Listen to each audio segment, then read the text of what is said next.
This is the first part of 2 of the Creepypasta story. I've discovered a horrifying truth. Don't forget to comment, like, share and subscribe. I've discovered a horrifying truth, and now extinction may be the best hope we have. I know it sounds crazy, and yes, the things I now know may be too much for our species to grasp. While the effects of your mind shattering might ultimately serve humanity's greater interests, I suppose the parts of me that remain human still possess some morbid, misplaced sympathy for the ignorant. After all, I've lived countless lifetimes blissfully unaware that we, as a species, are trapped. Not quite dead, but doomed in a purgatory-like state that, unless we intervene, will persist until all the stars in the sky go dim, and perhaps even beyond. Even so, this is the only reality we've ever known, and I can't help but understand those who'd simply prefer not to know. I only pray that our jailer doesn't realize what I've done here. For all I know, it can simply unmake every bit of progress I've suffered for, or even alter my memories and turn me back into one of the blissfully unaware meat puppets to which humanity has been reduced. I've eluded discovery so far. I just need to make enough people aware so that we can do something to change our fate. Well, if you're still here, you're either ready for the truth, or I'm about to break another mind. Last chance to turn back. Life in the late 2010s. That's where we are right now, right? Humanity is the same as ever. Warring for ridiculous reasons, pushing the envelope with new technologies, and overall trying to find a purpose in our otherwise dull and uninteresting lives. I had cursed the daily slog, getting up every morning to trudge my way to my dead-end job and secretly hope that some great stroke of misfortune would strike my workplace and render it inaccessible, at least for a week or two. A gas leak, or some huge mess, or hell, a meteorite the size of a football crashing through the walk-in freezer. Something ridiculous like that. Knowing what I do now, the tedium of lower-middle-class American life seems hopeful.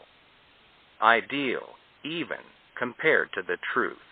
It was at this point that I first became aware, at least, when I first began to peel back the layers of the veil of lies which composes our entire perception of the world around us. I was walking to work one morning, across the road in what I like to call mid-rural Florida. It wasn't all farmland and hillbillies, but the nearest Walmart was a good 15 minutes away. A sleepy town at the edge of the suburbs, but before you hit the trailer parks, creepy farmhouses, and swamps. Still, quiet as it was, some things were the same no matter where you went. Maybe he'd been driving too fast for me to realize he was coming, or perhaps I'd simply fallen so deeply into the motions of the daily grind that I'd just mechanically wandered into the crosswalk without even looking. Neither determination would have changed the outcome as the dark-colored SUV plowed into my soft, frail human body. It's true what they say. When you come close to death, everything just stops. For a moment I even thought the driver had slammed on his brakes and barely nudged me, but the sensation of the life slowly draining from my swiftly braking body made it all too real. This was what dying felt like. I caught the driver's eye in the split second we shared during the final moment of my life. Terror flashed across his gaze, as I'm sure it did mine, before the light drained from the world, and all sensation except for the dullest, most disconcertingly muted thud of impact left my perception. Dead on impact, I'm sure the autopsy would have said. Barely enough time to even register the pain. This is it, I remember thinking. Now, though at the time I was surprised I still had such a capacity for thought. Bring on the pearly gates or the fiery abyss. Nothing stopping it now. I'd never been a religious man. Perhaps that's what ultimately kept me sane through this whole ordeal. For just a moment, I became aware of something. Sensation, movement. Not like someone was hefting my unmoving corpse onto a stretcher or anything. This was manual limb control. Locomotion. My arms, my legs. But I wasn't in control. Everything was dark, and there was only a faint clattering sound, like needles tapping on glass. Discontinuity followed, and as far as I was aware, I was alive again. Only I wasn't me, and I wasn't actually aware of anything that had just plowed my awareness from a mangled corpse into a new, working body. I was, well, let me stop there before I get hung up on who I actually am, or was, for that matter. It'll be irrelevant before long, anyway. All you need to know is that I was reincarnated. We all are, it seems, but not in a manner you've come to expect. I wasn't reborn, so much as I was inserted into another body roughly the same age as my past self. New identity, new memories, new me. Completely seamless, without any knowledge of what had just happened. At least, at first. Life carried on like I'd never met my end at the business end of a speeding motor vehicle, and my existence on the complete opposite end of the world seemed as normal as ever. Until, of course, humanity exemplified both its lust for destruction and its unerring frailty once again. My next death came at the hands of a homeless man on the streets of Moscow. He'd asked for change that I simply didn't have, and responded with an empty bottle of vodka to the back of my head when I relayed this to him. Once again, curtains of darkness drew over the world, and I became distinctly aware of being someplace other than the cold, snowy streets of Russia. Even more perplexing, I remembered the car accident. Every little detail of the wreck that had claimed my previous life was as fresh as if it had just occurred.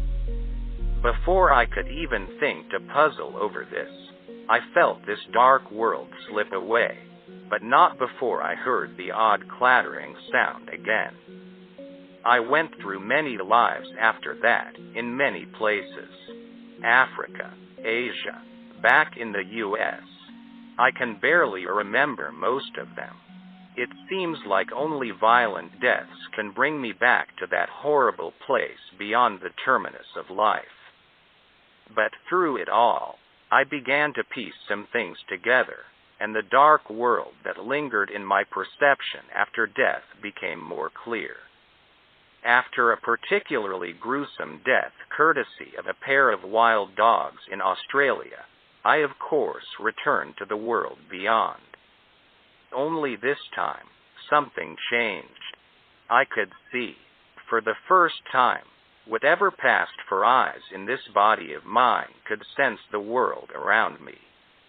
I couldn't control where they looked, nor did I recognize the dark amber walls surrounding me, but I could finally see just where I went after each bloody death. I could tell it was dark, but my eyes were accustomed to it, perhaps built for low-light environments. I could also move, but I was not in control of my motions. At this point, I was a prisoner in this body, peering out through alien windows as whatever contained my consciousness moved about these dark, yellow-orange tunnels. The walls themselves looked almost organic.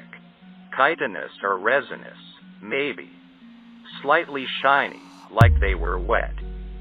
I couldn't feel anything, but once again I heard the tapping, tinking, clattering sound. I heard it in the distance, and very close every time my body walked. This surreal experience lasted maybe 15 minutes, providing a short-lived tour through the strange, alien tunnels, before I was pulled from purgatory and back into life. Again, my recollection of this place ceased until my next bloody death. Again, my perception of it grew stronger, and continued to do so each time my life came to an abrupt and violent end. I can't remember how many times I'd gone through the cycle before the bombshell of dreadful, horrible truth descended upon my mind and mangled my perception of life, existence, and the universe as a whole. I can't even recall how I died that time. I think the trauma of finding out where I went with each death took that knowledge wherever it took my sanity. For all the times I'd been to this place, I'd never seen another living soul, never spotted what made the strange clattering sound, and still had no idea what kind of body I had, if I even had one at all. For all I knew, I was just a soul in a jar being carried around by a demon, and this place was hell. Really, that would have been preferable. The biblical hell was all fire, brimstone, and suffering, but at least you knew what you had. What you were. No one could have imagined this. No human mind in that pathetically Luddite era of our history could have conceived of the things I now know, and if they had, I'm sure they'd have killed themselves to ensure they never met this fate. I was walking along. Well, being walked, I should say, as I still had no control over my limbs, and eventually came to a new part of the world beyond. The tunnels opened into an enormous antechamber, where what appeared to be translucent pods made of rough glass or resin lined the towering walls. It was here that I finally saw them, the denizens of this horrible place. Huge, vaguely insectoid and pale, vestigial wings hung limp from their back, and 4 spindly legs arched upward and curled down from a body that could only be described as a centaur of Greek myth, but all chitin, 4 arms tipped with grasping claws, and a vaguely wasp-like head, complete with twitching antennae. I tried to scream, but my lips either refused to move or simply did not exist. Looking back, I don't know what good it would have done. I just couldn't think of anything else but to vocalize the horror of what unfolded before my eyes. The bug things were lowering the resin tubes off the walls, their needle-like legs piercing into the wall and allowing them to scale the sheer, amber surface. Here, the clicking and tapping sound was at its loudest, and I realized now what it was. The tapping of their feet against the resinous floors and walls. There must have been thousands of them in these caverns. Panic rose in the phantom space that might have been my heart, as I was made to approach the wall.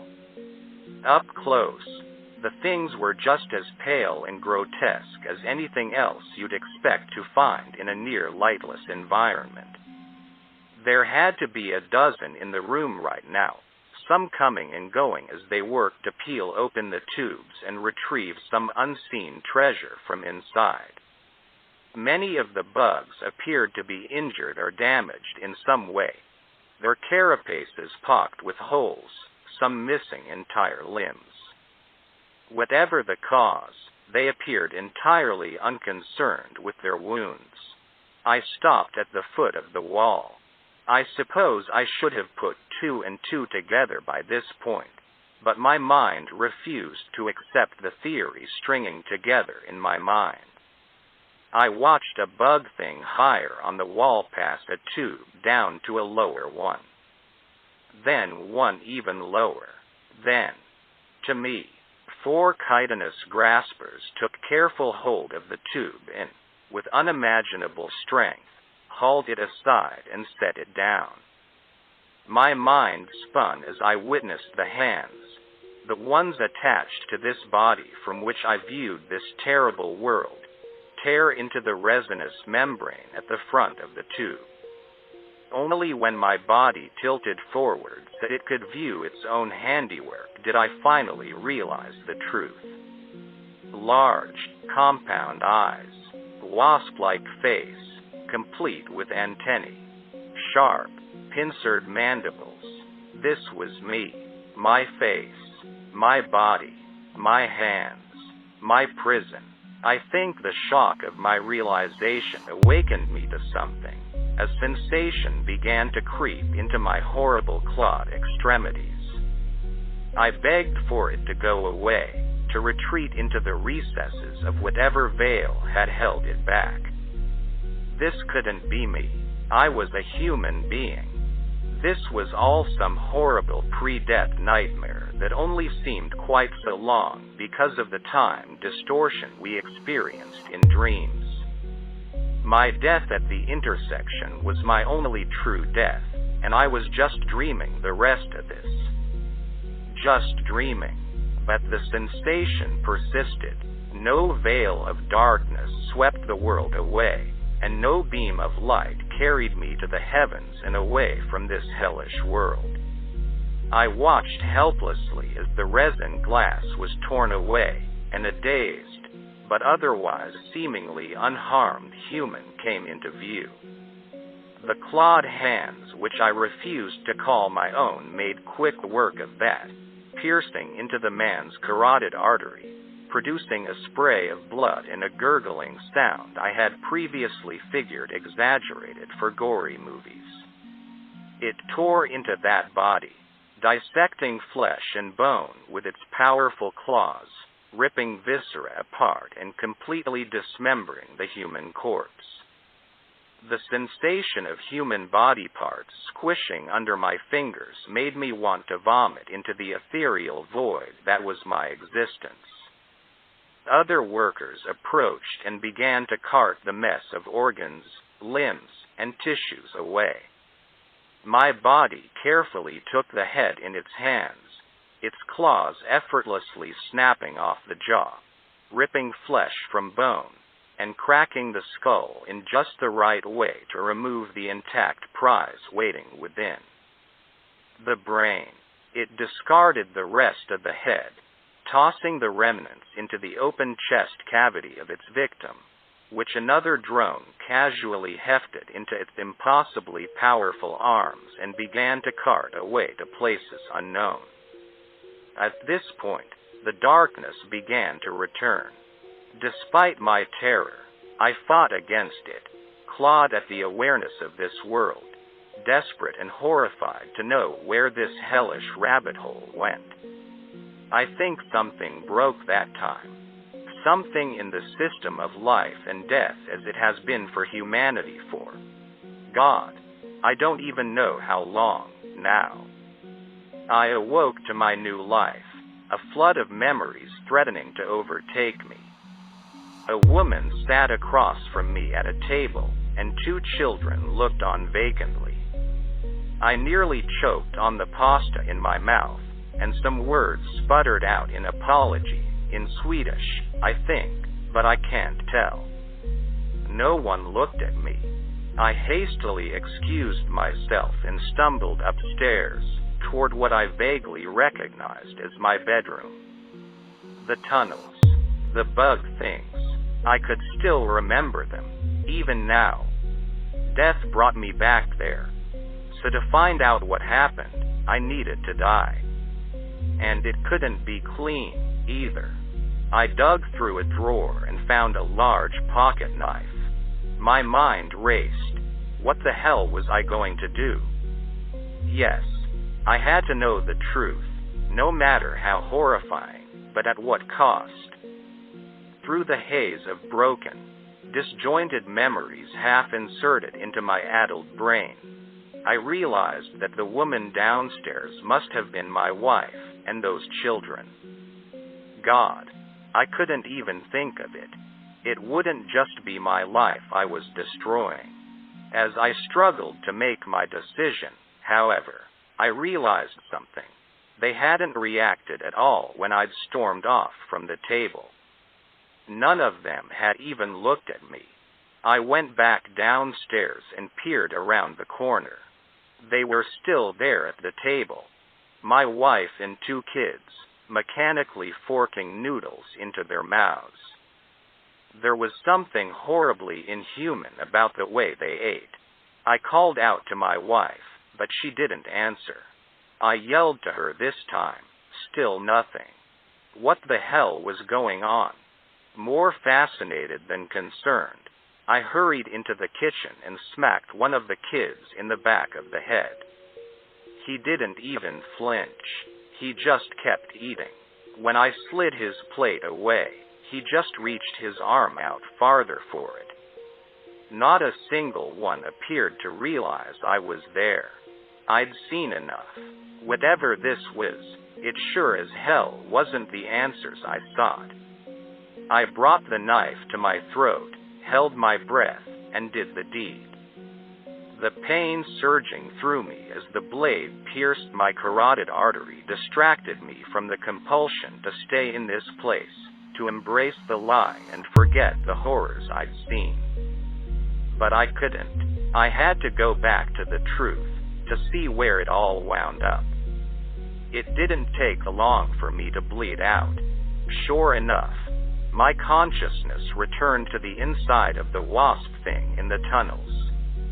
It had made its way to another part of the structure, to what I could best describe as the end of an assembly line. Hundreds of fresh, new workers, free of any blemishes or wounds, sat lined up on the floor, their bodies rising and falling with their respirations, but otherwise inert.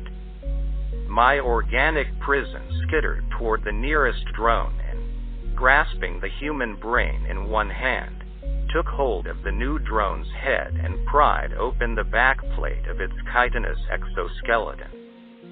The damn thing had a hollow head, save for the end of a spinal column. My hands carefully maneuvered the fresh brain into the drone's head, setting it atop the spine. Another hand went to my mouth, where a glob of sickly gray-green mucus was coughed up. The taste brought on another phantom gag reflex, and I couldn't even begin to describe it. This disgusting snot ball was slathered around the base of the brain and spine, and the new drone's head was closed up. Its body twitched a couple times, then went full on Grand Mal for half a minute. All the drones in the room stopped, but I hardly even noticed. The psychic scream ringing in my head was enough to drive me teetering back to the realm of the living, but I somehow managed to hang on just long enough to endure it. God, I wish I hadn't. Memories flashed before my eyes. School children, homework, a first kiss, maybe. First job, a funeral, then a black sky.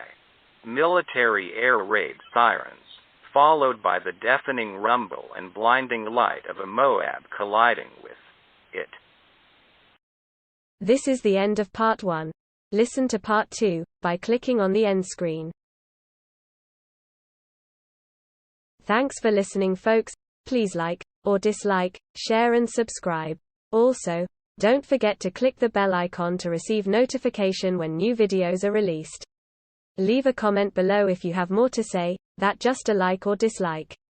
While you are down there, leave a suggestion for what I should read in the future. Until next time, stay safe out there.